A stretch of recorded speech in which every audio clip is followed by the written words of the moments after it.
You ever call a prospect and within the first 20 seconds they're like, "Oh, I'm just too busy. Can you just send me a quote? Can you just email me a proposal?" If that's you and you fall for that trap, come back over here to my vibe board. I'll actually show you exactly how to handle that, where they actually will open up and you can actually have a conversation before you do anything crazy like that, okay?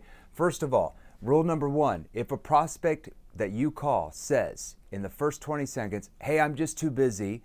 Can you email me a quote or can you email me a proposal?" It's the same thing. Never say, "Yeah, I'll email a proposal," because what happens when you do? When you've done this before, I know you're guilty, some of you, when you've emailed a quote or a proposal, how many of those prospects actually got back to you? You didn't even build a gap. There's no trust. You didn't find any problems. If you just email them a random proposal or a quote, are they really going to get back to you? You know they don't. So let me show you what to do, okay? So how do you respond to that? I'm going to role play this with you, and I'm going to show you what to do. I'm going to show you exactly what to say and ask, and then I'm going to explain what I just did, okay? Here with me. All right. "Hey, I'm just too busy. Can you just send me a quote and I'll tell you, we'll get back to you if we're interested if we have the budget." You hear that all the time, all right? So the first thing that you have to learn how to do is you have to agree with them.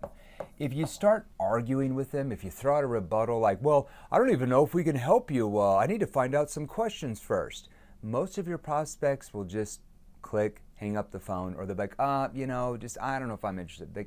You're going to get sales resistance a lot of the times. So what I'm going to do is I'm going to first agree with them. Now, listen to my tone and watch my body language and my facial expressions. That's where the sale's made. That's where you get the prospect to disarm, let their guard down. So I'm going to agree like, "Oh, yeah, for sure, Bill. What were you hoping to get out of the quote?" Now, hear what I did.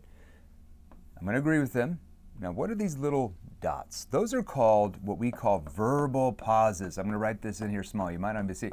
I'm verbal pausing because if I said this thing too fast, it's going to go in what? One ear out the other, because I don't give the prospect enough time to internalize what I just said or what I just asked. So I'm going to slow it down. "Oh, yeah, John, for sure. That's not a problem. What were you, what were you hoping to see from the proposal?" Now, see, I'm putting that focus back on them. I could say proposal or quote or whatever they said. You could use this for send me a quote, send me a proposal. Now, once again, this is only if they say this like in the first 30 seconds or a minute or 2 minutes of a conversation. It wouldn't be if they said this 20 minutes in. That wouldn't make any sense, okay? Now, let's say I do that. "Yeah, for sure, John. What were you hoping to see from the quote?" "Well, we want to see if we have the budget for your XYZ product or service because of A, B, and C." Now, whatever they say there, that's all generic, right? Whatever they say there, I could clarify and probe depending on how they responded. But let's just say in this example, they're like, "Well, we just need to see if we have the budget for your XYZ service." Okay, that's kind of vague. So what am I going to do? Okay, now it might make more sense for you is before I just send you some random quotes, if we understood maybe what you're using for XYZ and kind of the results you're getting from that, because you might not even need us. I mean, what do you guys use now for XYZ?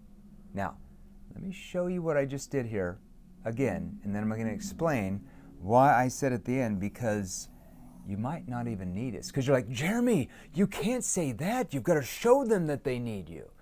Okay, let me show you what I just did, and I'll show you psychologically what it does, okay? You might not be aware of that yet. Okay, now it might make more sense for you. Now, why would I say it might make more sense for you?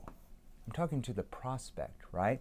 I'm helping them see that it might make more sense for them, not me. I have to get them to feel like me doing this is better for them, not better for me. Are you with me on that? "Oh, yeah, I can do that. It might make sense for you is before I send you some, random quotes." See how I'm exaggerating that? Like it's a crazy thing to do. Before I send you some random quotes, if we understood more about what you're using for XYZ and maybe the results you're getting from that, because you might not even need us. What do you guys use now for XYZ? Now, why on earth? Okay, now, random quotes. See, I'm using a playful tone there, like some random quotes. It sounds like it's not a good thing for them, okay? Now, if we understood what you're using, now it depends on what you sell. This is generic, of course. It could be who you're using, or it could be what you're using. It depends on your industry and the results you're getting from that. Now, Depending on the industry, if I sold life insurance, would I ever say the results you're getting from that? That wouldn't make any sense. I'd have to relanguage that. So there are some tweaks that you have to learn here. This is all generic. Now, here, why did I do this? Because a lot of you are asking, like, why did you say, Jeremy? Because you might not even need us. Now notice I'm neutral, might. Might is a neutral word, all right? Now, then this right here, and then I immediately go, because you might not even need us. Like, what do you use now for XYZ? And I first go right into my first what are called NEPQ situation questions to help me and help the prospect I'm talking to understand what their real situation is. Now, let's go over, because I know some of you are asking me, why would I say because you might not even need us, okay? Let me ask you, I'll ask you this question.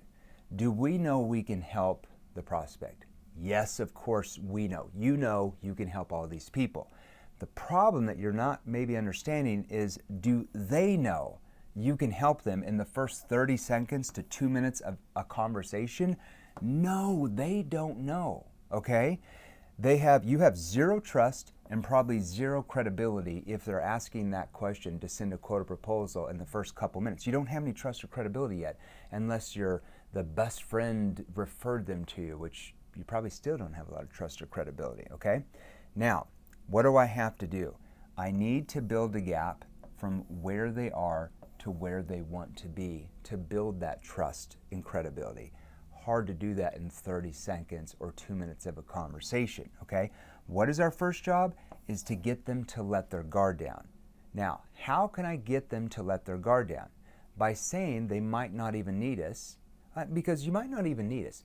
That causes the pressure, the sales pressure to leave that conversation. Now, we all know, I know that by the middle of that conversation, by the end of that conversation, I can build such a big gap, like I said, from where they are to where they want to be, that at the end they feel it's obvious they need us, okay, that they have to change their situation. But they don't know that in the first 30 seconds or 2 minutes of a conversation. The first thing I got to do is let their guard down, because if their guard goes up, it's a lot harder to have a conversation, right? Because then they get more defensive, there's more sales resistance. I'd rather cause their brain to cause their guard to go down, where they're more open to the conversation. So remember, I'm going to go through this with you one more time. This is really important here. I'm going to go through it with you, okay? Prospect says, hey, I'm too busy. Can you just give me a quote and we'll tell you if we're interested? Oh, yeah, for sure. What were you, what were you hoping to get out of the proposal? Well, we were looking to see if we could have the budget for your XYZ or if it would work for ABC or whatever. Okay, that makes more sense. Now, hey, it might make more sense for you guys on your end, before I just send you some random quotes that you might not even know what they're for, is if I understood a little bit more about what you're using for XYZ and maybe even the results you're getting from that, because at the end of the day, you might not even need our help at all. Like, what do you guys use now for XYZ? And I'm right into the conversation. See how I go right into the conversation, okay? And as you do this, especially when you learn advanced tonality, okay? Now, if you learn advanced tonality, because we can train you that, okay? Because are you going to master advanced tonality from 3 or 4 YouTube videos that you saw of us? Probably not, right? You need advanced training for that.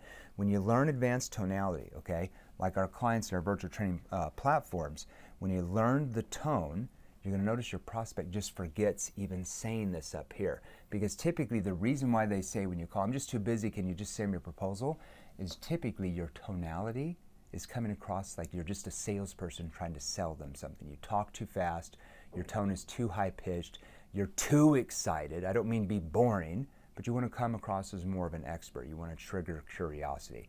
We don't have time to train in that here. But this is typically a triggered reaction based off your tone, and what you're saying and not asking, that triggers the prospect to say this. It's a defensive mechanism in their brain. So what I have to do, what I just showed you, is a way to get them to let their guard down so they open up to that conversation. And then I start building the gap right in my first situation question, and they just open right up. Now, hope that helped you today. Now, can I make a suggestion to you? If you want more training like this, because what I just showed you there, pretty basic in my mind. If you want more training like this so you can sell more of your products and services, because we train 161 different industries, including yours, watching me here, My only suggestion would be is if you subscribe to this channel, can't even talk today, if you subscribe to this channel, do not share it with your friends who are in the same industry as you are, because you don't want them to learn things like this, because then they're going to use it and they're going to compete against you and you're going to lose some deals. So I know you might want to share this type of stuff. So if you subscribe to the channel, make sure you only share it with friends or people that are not in your industry, that don't directly compete with you. I can assure you, you don't want your competitors learning the type of things we show you on this YouTube channel. Hope that helped you today. Stay out of trouble.